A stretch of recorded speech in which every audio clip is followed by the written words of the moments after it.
Hayyen ashama harka fuunee kan jirtu jaalatamuu kabajamtoota hordoftoota chaanaalii keenya Gadaavaayeen hundumti keessan bakka jirtan marattuu nageenyi keenya kabajaaf jaalalaa isin haadha qabu isiniin jechaa guyyaa har'aa kana viidiyoo kana keessatti wanti waliin ilaallu viidiyoo gabaabaa waa'ee seenaa namticha haadha koo harka kootiin ajjeese jedhu isiniif qabannee dhufnee jirra. Egaa seenaan kun seenaa baay'ee nama barsiisuu fi garaa nama nyaatu waan ta'eef viidiyicha hanga dhumaatti ilaaluudhaan akka irraa barattan abdii qabna. Gara viidiyichaatti seenuu keenyaan dura warreen chaanaalii keenyaaf haaraa taatan chaanaala keenya kana subscribe gochuun mallattoo beel aayikanii cinaa irratti dhuftu al tokko cuqaasuun ol irratti gochuudhaan nu hordofaa isiniin jenna. Gara viidiyichaatti yeroo dabarru mata dureen seenichaa haadha koo harka kootiin ajjeese kan jedhu yeroo ta'u hamma dhumaatti na waliin turtii gaarii isiniin jedha na hordofaa.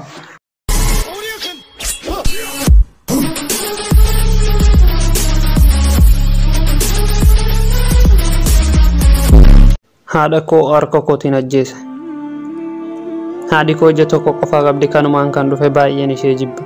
Abbaan koo yeroo nan dhaladhee haraas keessa jiru du'e. Eeffanni du'e booda anaa fi haadhi koo mana jijjigduu takka kee hiyyuma waliin jiraachuu eegalle. Abbaan koo birriin dhiisee du'e yeroo dhume haadhi koo suuqii xiqqoo takka banattee hojii hojjechuu jalqabde. Haadhi koo waan naaf hin taane hin qabdu, ani garuu baay'een ishiitti saalfadhe. Nan yaadadha kutaa shanaffaa ta'ee guyyaa ayyaana warraa irratti abaaboo naaf qabdee dhufte. Ani garuu akkamitti akkana na goote? Eenyutu naaf kottu ishiin jedheen itti aare rifadhee jajjibbaatiin isheetti maraadhee mana keessatti teenyee turre gadhiiseen fiigichaan bahe. Guyyaan itti aanu yeroon barumsa dhaqu hiriyoonni koo walitti qabamanii haadhi isaa ija tokko qofa qabdi yeroo jedhanii haasaan dhagahee yeroo kana maal qaba osoo haadhi koo dachee kanarraa baddee jedheen hawwu. Yeroo mana gees baga gammaddee hiriyoota koonatti kofalchiiste garuu iji kee tokko eessa dhaqe? Gamtaa aanan saalfachiiftu maaliif hin duutu jedheen itti iyye. Osoo waan takka hin dubbatin garaa laabaatee jechi koo sammuu kan nama tuqu ta'us garuu waan hangammaate jedhuuni fedhu waan hin baasadheef yaadin irraa hir'ate. Baay'ee waan sammuu ishee tuqanatti fakkaanne ture. Guyyaan san galgala yeroon hirriba keessaa ka'ee bishaan dhuguuf gara mana meeshaan keessa taa'u yeroon seenu haati koo ana hirriba irraa na kaasuu jibbite suuta jettee yeroo boossu ishee arge jechaan ani jedheen saniin ta'uu naaf gale na naasiste. Sagalee koo dhageesse yeroo ol jettu ija takka keessaan yeroo immaan bu'u yeroon argu imnumaahu baay'een ishee jibbe. Yeroo masanitti waadaa tokko ofiif seene. Yeroon guddadhe yeroon milkaa'e haadha koo ishii ija takka akkan dhiisee baddu ture. Guyyaa sana irraa kaasee jabaadhee barachuun eegale. Haadha koo dhiisee gara magaalaatti deemuudhaan yuunivarsiitii guddaa beekamaa jedhaman keessatti iskoolaarshiippii argadheen kaffaltii tokko malee barumsa koo baradhee raawwadhe. Achumaanis hojii qabadhee mana viillaa koo ofii kootii ijaarradhee niitii fuudhee ijoolleewwan dhalchadhe. Amma jiru yeroon ijoollummaa hawwuu jirutti jiraachuun jira. Amma gammachuun hin jiraachuutti jira. Sababni isaas mallaqa qaba, mana bareedaa qaba, maatii nama gammachiisuun qaba. Hundumarra garuu haadha koo ishii ija takkaasan bakka isheen itti nan argine fagoon jira.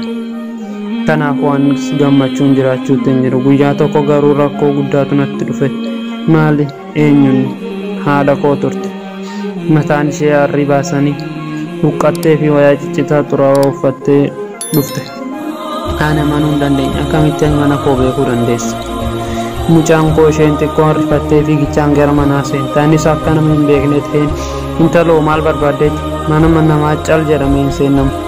Amma kana mana koo gadhiisitti bahiin jedheen fuula koo kostar godhe. Haadhi koo rifattee dhiifama mana wallaaleeti. Mana nama biraa natti fakkaateetti naan jette. Mana nama biraatti natti fakkaateetti naan jettee baate. Anis galata rabbiif haa ta'u nan beekne jedheen itti dhiise.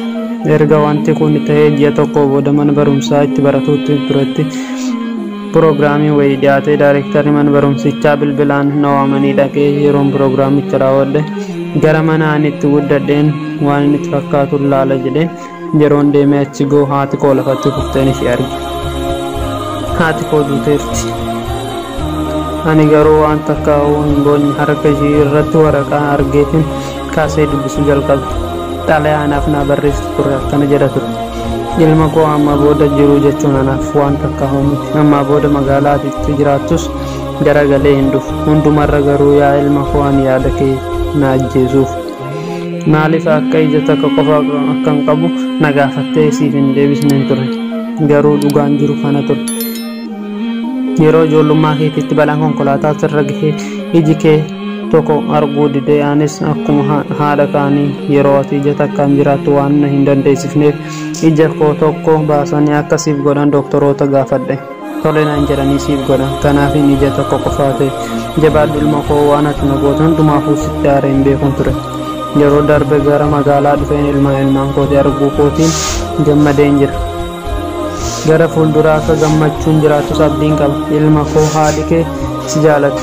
Yeroo kana dubbisee raawwadde miila koo lamaaniin dhaabbachuun dadhabe. Harmee koo jiraati haadha koo ishii miskiina san hammadeen imimmaan roobsaa boohuun jalqabe. Garuu nadaamaaf eegeen booda akkuma jedhamu anis haadha koo ishii anaaf jettee jiru ishii naaf kennite harka kootiin ajjeese. Yeroo tokko hundi keessanuu mee haadha ishee akkanaatiif laayikii godhaa fi laayikii nutti xiqqaatu. Haadha jechuun jaalala dhugaati. Kabajni ishee barbaachisaa. Liqii ishee dachee kanarratti namni tokko waan takkaan kaffaluu hin danda'u. Kanaafuu hundi keessanuu osoo isheen lubbuun jirtu kabaja haa kennuufi. Ergamaan Rabbii sallallahu alaihi wasallam akka jedhanitti jannatni komee haadhaa jala jirti. Haati hiika jiruuti gaaddisa rakkootii fi dukkanaati. Riqichi jannataati madaala jaalala dhugaati balbala milkiiti kennaa Rabbii guddichaati. Qaqqabaan ishii mataa si qaqqabduutu cinqii fi hiraara addunyaa tanaa si dagachiise onneetti gammachuu si safara. Haati waan ati barbaaddu siif godhu baattus waan qabdu hunda siif godhuuf osoo lubbuu sitti hin qusatin namni siif arjoomu qophii ta'u aan haadha malee hin beeku. Waa'ee haadha dubbachuuf harrabatu hudhama onneetu dhaabbata sammuutu dhiphata jechootatu ba'aa dadhabee gitintir hin dagamin barakadhuun haadha tokkichi waan kumaatamaan tilmaamamu miti. Isaan bira teesseen gaddi kee isaan irra miidha. Isaanitti tola ooli yeroo mara du'aa hin yaadadhu. Rabbiin hawwoota keenya jiran umrii haa dheeressuu kan gara ganda akira deemaniifis rahmata haa godhuuf. Hubadhu hundi keenyaa haadha takka qofa qabna.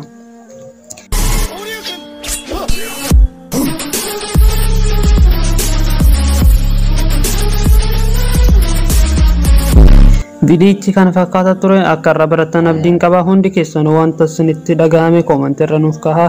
Yoo vidiyoon kun isinitti toleera ta'e like, share, subscribe gochuu hin irraanfatina. Subscribe seefa gootanii booda mallattoo beelii tuquudhaan al takka irratti ol irra kahaa yeroo viidiyoo gadhiisnetti isin ga'a jechuudha. Hanga qophii biraatiin wal arguutti nagaatti naaf jiraadhaa.